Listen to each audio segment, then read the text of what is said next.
আরে ডায়েট করছি না, লাইফস্টাইল চেঞ্জ করছি। আর ফাস্ট ফুড না, ফাস্ট রেজাল্ট চাই, শরীরের যত্ন নিচ্ছি। এরকম গরম গরম এক বাটি চিকেন স্টু পেলে আর কিচ্ছু চাই না। রাতে ডিনার বলো রুটির সাথে বা এক বাটি বেশি করে ভেজিটেবলস চিকেন দিয়ে শুধুই কিন্তু ডিনার কমপ্লিট করা যায়, তাই না বলো? ঘরে যা যা সবজি ছিল তাই দিয়ে একটু অল্প তেল দিয়ে নাড়াচাড়া করে নিয়েছি, ফোড়নে দিয়েছিলাম গোটা কয়েকটা গোলমরিচ, তারপরে ভালো করে নেড়ে চেড়ে একটু লবণও দিয়েছি।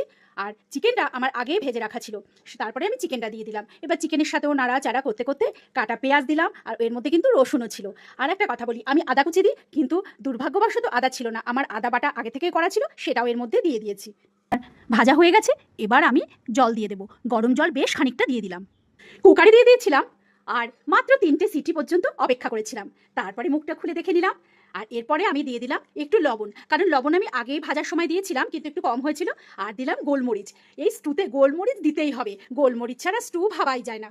এরপরে বাটিতে করে গরম গরম সার্ভ করে খেয়ে নাও দেখি।